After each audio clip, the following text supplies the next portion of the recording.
네, 안녕하세요. 저는 강호교육에서 수학 강의를 하고 있는 강사 오조입니다.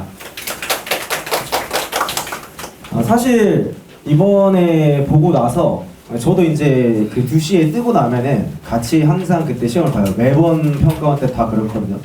왜 아는 친구도 있네.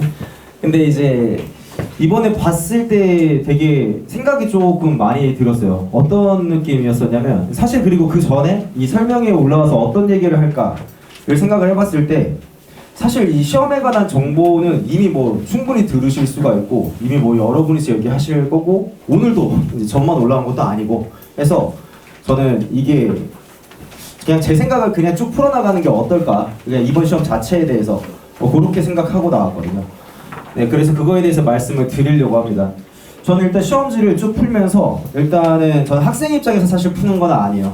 그렇기 때문에 맨 처음에 문제들 1번부터 딱 푸는 게 아니라 전체 한번 쓱 살펴봐요. 이번에 어떻게 나왔나. 그 형태를 봤을 때 이거 좀 파격적이다 라고 느꼈던 게 뭐냐면은, 기존에 있던 문제의 위치에서 수원 수투의 위치가 14, 15번이 바뀌어 있다든지 21, 22번이 바뀌어 있다든지 심지어 22번 맨날 수투 좀 어렵게 나오는 그 자리에 수원 점화식이 있네. 딱 봤을 때 제가 시도도 하기 전에 좀 두려워 보인다. 이거 애들이 이거 좀 쫄았겠다 이 생각을 했어요. 그리고 이제 미적분으로 건너가서 보면서 좀 하나 신기한 게 있긴 했었는데 그건 이따가 얘기 드리고, 그 다음에 이제 30번에 나와 있는 형태를 보면서 결과적으로 그 문제가 오답률은 되게 높아요. 높은데 아이들이 아마 시험 끝나고 풀면 풀었다 또 이 얘기를 했을 거거든요. 실질적으로 그렇게까지 원래 기존 30번에 비하면 난이도가 높은 문제는 아닌데 형식은 조금 파격적이었다, 이렇게 생각을 했었습니다. 그 다음에 이제 든 생각이, 작년 9월부터 지금 계속 이렇게 고정된 형태로 뭔가 안 가려고 하고 있구나 이 생각이 들었고요. 시험 보기 전에 든 판단은 순전히 이게 다예요. 이제 풀기 전에 뭔가 알 수가 없으니까. 그러면 이제 그 다음 것들에 대해서 좀 이제 얘기를 드려보면, 자, 일단은 시험을 보고 나서 그날 하루 커트가 정말 왔다 갔다 했었어요. 요거는 제가 이제 어제 저녁에 이제 마지막으로 확인하고 PPT 만들면서 넣어둔 건데, 저는 이제 미적으로 확인을 했습니다. 그랬을 때 82, 84에서 1등가 왔다 갔다 하고 73, 76이다.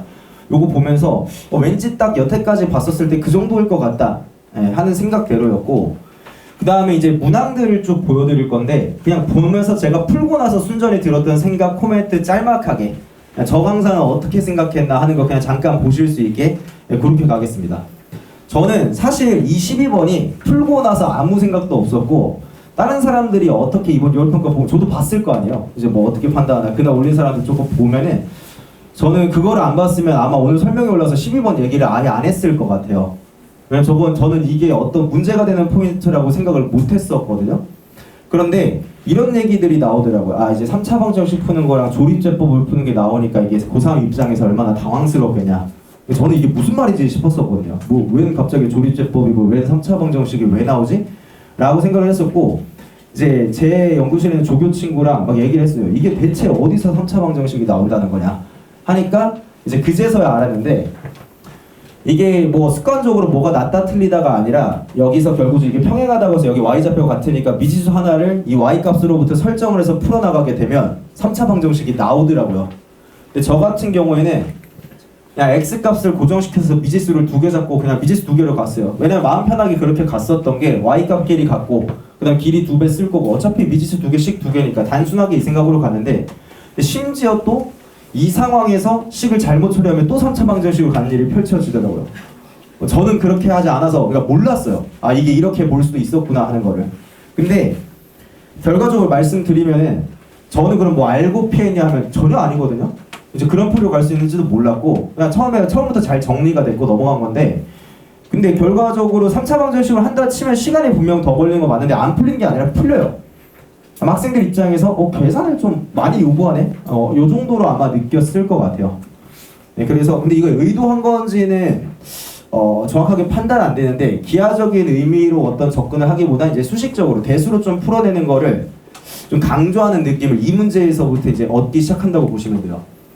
그럼 이제 쭉 넘어가서 사실 13, 14번은 원래 기존 위치에 비해서 굉장히 쉽게 나왔어요. 13, 14번이. 공통이 상대적으로 쉬웠다고 보실 수가 있는데, 이건 제 개인 생각이지만 미적 30까지 통틀어서 전 이게 가장 어려웠다고 봐요. 제 생각이에요. 사람마다 전부 다 다를 수도 있어요. 오답률이 이게 가장 높지 않거든요. 당연히 객관식이니까 그럴 수가 없어요. 근데 전 이거라고 보고, 사실 이런 말이 조금 웃기긴 해. 아마 사람마다 전부 다 의견이 다를 수는 있는데, 그리고 평가원 문제에 대고 이론 소리하는 건 정말 어이없을 수도 있지만, 저는 풀면서 왜 이렇게 사설스럽냐 이렇게 생각이 들었어요.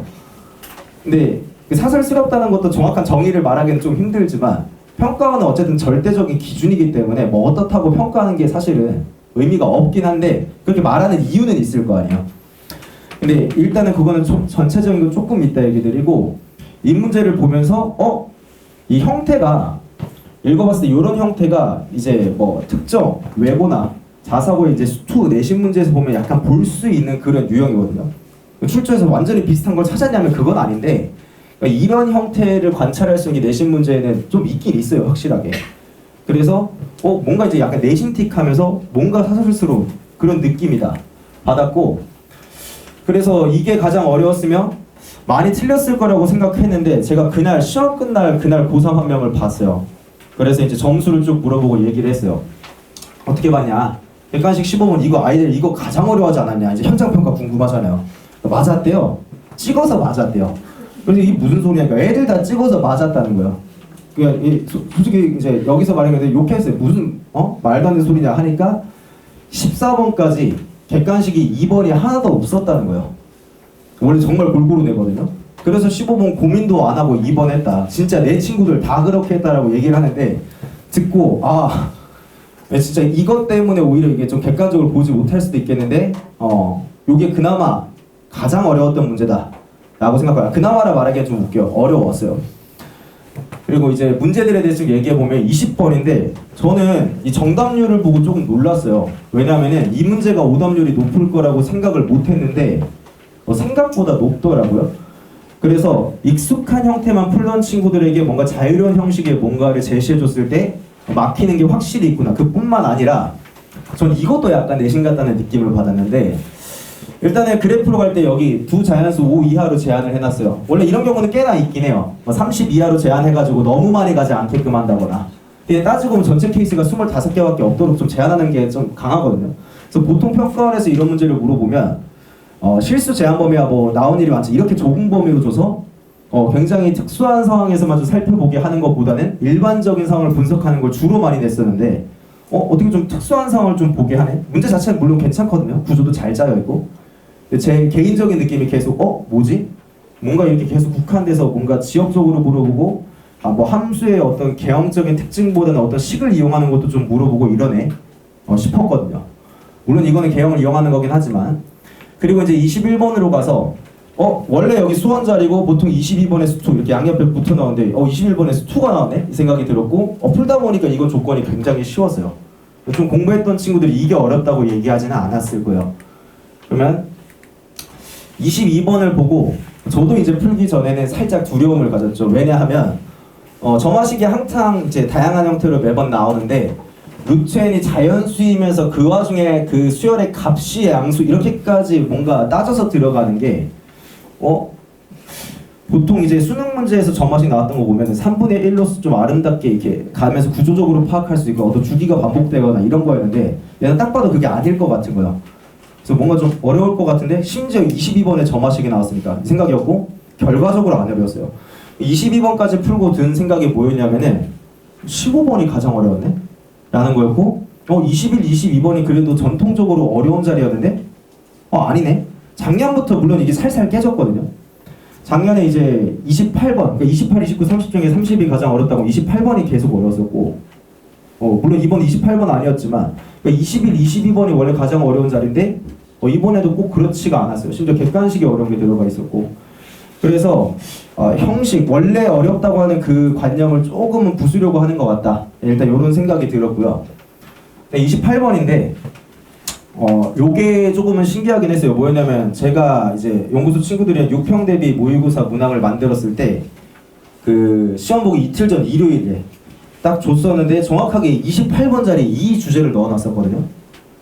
근데 이게 나왔어요. 물론 이런 얘기하면 맨날 강사가 하던 얘기 그 적중에 그건가 이렇게 얘기하실 수 있는데, 일단 이따가 보여드릴게요, 그거는. 그리고 저는 그게 그렇게까지 대단하다고 생각하지가 않은 게, 처음에 그걸 짤 때 문항들을 지금 여러 개 만들어놨는데 일단 세트를 구성할 때 같이 토론을 했어요. 어떤 문제 넣을까 하다가 28번에 이 주제 넣자 했을 때 첫 딱 나온 얘기가 뭐였냐면은 제가 했어요. 사실은 사설스럽다 이 주제 이거 그냥 넣는 게 좋겠냐니까 그래도 물어볼 거 많고 하니까 넣자 넣었어요. 근데 이 주제가 딱 나오네 싶었었고 근데 어쨌든 이거는 시중 엔제에서 한 번씩은 볼 수 있었던 아이디어긴 해요. 기존에 안 묻던 걸 좀 물어보는구나 이런 게 있었고 29번 요게 제가 두 번째로 당황했던 문제예요. 사실은 15번 어쨌든 좀 어렵네 하더라도 뭔가 막힘이 없었다면 얘는 솔직히 말하면 처음에 되게 막혔었거든요. 제가 왜냐면 제가 여태까지 강사로서 접한 수학을 정말 좋아하는 사람으로서 항상 분석하는으로서 접했던 모든 문제는 이런 식이 나오면 대칭성을 이용하고 어떤 기하적인 특징을 이용해서 이거는 이런 특징이 있을 수밖에 없기 때문에 반드시 여기가 포인트가 되고 이런 식으로 접근한 게 대다수였는데 뭐가 없는 거예요. 다항함수, 로감수 섞여 있고 뭐지 이게? 하다가 식 적고 식으로 풀어내다 보니까 결국 보이는 성질이 있고 이렇게 갔었거든요. 그래서 옛날처럼 그냥 그래프만 보면서 푸는 거 요거 지향하지 않는구나 요거 느꼈고요. 특징만 잡으면 쉽게 넘어갈 수가 있었고 이거는 굉장히 약간 논술형 아이디어를 받았습니다. 근데 뭐 덧셈 정리 쓰는 생각하는 거에 너무 당연한 거고 n이 무한대로 갈 때 둘의 차이가 파이 정도 요 느낌만 사실 잡으면은 엄밀하게 풀지 않아도 샌드위치 정리 쓰지 않더라도 풀 수 있었던 문제였고요. 근데 4 풀고 나서 결국 들었던 생각은 아이들이 예년에 풀었던 거보다는 비교적 쉽게 느꼈을 것 같긴 한데 그렇다고 막상 점수가 막 높을 것 같지는 않은 딱 그 느낌을 받았어요. 뭔가 시간이 부족했을 것 같고 제가 사실 3학년한테 들었어요. 이제 좀 너무 학교 정보일 수도 있는데 어떤 특정 자사고에서 이제 100점이 몇 명 나왔는지 들었는데 한 자릿수예요. 이번 6월 평가원이. 근데 또 이제 하나 틀리고 2개 틀린 친구는 좀 굉장히 많다. 하는 거 보면은 그래도 이제 100점 맞기에는 확실히 어려운 시험이었다 하는 걸 알 수가 있고요. 그러면 전반적으로 돌이켜 봤을 때 계산력이 지금 계속 강조가 되고 있어요. 계산을 계속 시키고 있고 그 다음에 이제 난이도 자체만 보면 공통보다는 미적분이 높아. 근데 미적분이 막 완전 어려웠다 이건 아니고 상대적으로 이제 선택 과목의 난이도가 더 어려웠다. 자 그리고 이제 6월 이거 가장 중요한데 사실은 이 6월 평가원 설명회를 지금 하고 그 설명을 드렸지만 6평, 9평 수능은 완전히 독립적이에요. 전혀 다르게 놀 수가 있거든요. 그냥 여기서 실험적인 시도를 하고 원래의 방식으로 돌아갈 수도 있어요. 그래서 앞으로 이거에만 맞춰서 공부한다 이거는 좀 피해야 되지만 근데 확실한 건 작년 9월부터 보이는 형태는 있긴 있어요. 어려운 자리 원래 어렵다고 생각했던 자리가 바뀌어 있고 안 넣어둔 거 내고 기존에 항상 출제되던 전통형 뭐 3도극 사라지고 이런 건 있기 때문에 이제 계산력 좀 강화하는 거는 확실하게 필요할 것 같습니다. 그리고 그 외에 엄청난 의미 부여는 사실은 필요하지는 않을 것 같아요.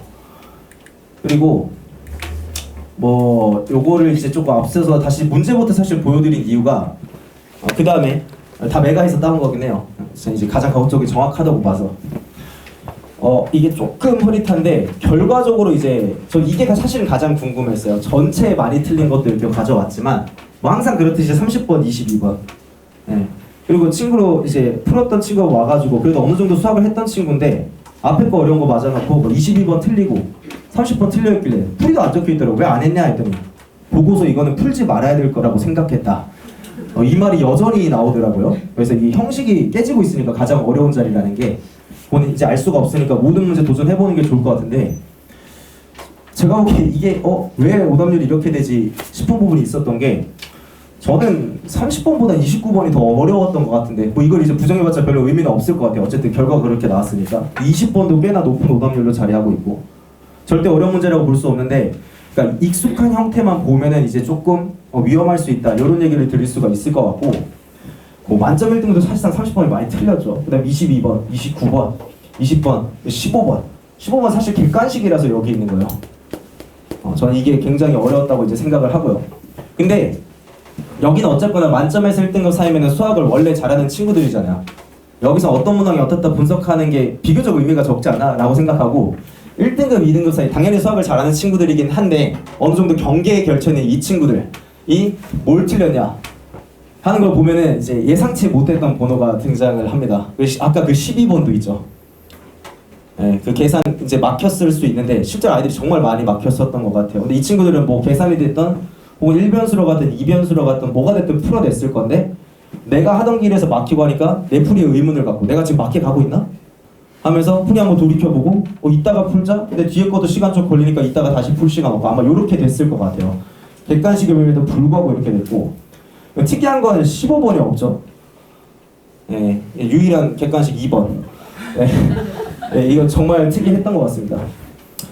그래서 사실 이 지나간 시험으로 말씀드리면은 이제 계산력 강조하고 그 다음에 시중에 엔제들이 정말 많아요. 근데 저는 정말 개인 평가거든요. 누구는 정말 이제 취지에 맞게 나왔다고 볼 수 있고 저는 이제 좀 사설스럽게 나왔다고 생각한 사람인데 그게 취지에 어긋났다는 건 아니에요. 근데 왜 이렇게 되는지 개인 해석은 해볼 수가 있는데 어차피 저는 뭐 그렇게 파급력이 있지 않은 사람이니까 자유롭게 얘기할 수 있거든요. 이번에 뭐 출제하시는 쪽에 교수님들이 많이 빠졌잖아요. 그 영향인가 싶기도 하고 아니면 이제 시중 엔제에서 너무 많은 그 아이디어랑 컨텐츠들이 나오고 있어요. 예전과 다르게. 이게 피하려다 보니까 이렇게 된 건가 싶기도 하고 뭔가 계속 새로운 걸 좀 물어봐야 되니까 싶은 게 있는데 그래서 아이들이 가장 중요한 건 기출 강조하는 거야. 뭐 10년 전이나 앞으로 10년 후나 마찬가지일 것 같아요. 기출은 수능 전까지 챙겨야 되는 거고 거기서 이제 본인의 어떤 유형, 기출 유형을 확실하게 익혔으면 새로운 유형을 조금 컨텐츠를 계속 보려고 하는 게 필요할 것 같다.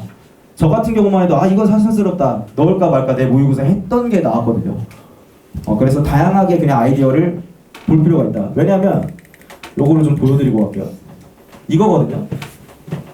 제가 냈던 28번에 있는 게 결과적으로 이제 역함수라고 그냥 바로 해버리면 안 되는 1대1 함수가 나오고 그때 만나는 게 뭐 만나는 것 중에 어디 제일 왼쪽이든 제일 오른쪽이든 이렇게 결정하면서 가는 거였는데 제가 넣을까 말까 해서 실제로 아이들 풀게 하고 나서도 얘기했던 게 근데 이거 좋긴 한데 사설스러운데요? 약간 이렇게 얘기했어요. 정확하게 저한테. 저도 동의했거든요. 근데 나왔네요. 그죠? 그래서 그냥 다양하게 공부를 하는 게 조금은 필요할 것 같다. 근데 어쨌거나 6월 고로 수능은 전혀 독립적이니까 너무 의미 부여를 할 필요는 없을 것 같다. 딱 이 정도입니다. 그래서 지금 고3 수업은 앞에서 사실 이제 뻔한 얘기라서 이번 14일 사실 지금도 학원은 있는데 지금은 이제 미적 1학기 내신 기말 마무리고 몇 회 안 남았어요 사실. 그리고 7월 14일부터 이제는 이제 미적 강의인데 근데 미적만 수업하는 건 아니고 이제 공통까지 같이 해서 파이널 실전 모의고사 이렇게 가게 될 겁니다. 사서 쓰는 것도 있고 제가 제 연구실을 만드는 것도 있고 이렇게 병행될 거고요. 이렇게 하면은 이제 가장 중요한 거는 다 말씀드린 것 같습니다. 수업에 관해서는 뭐 사실 별로 길게 말씀드릴 생각이 없어서 여기서 마무리하겠습니다.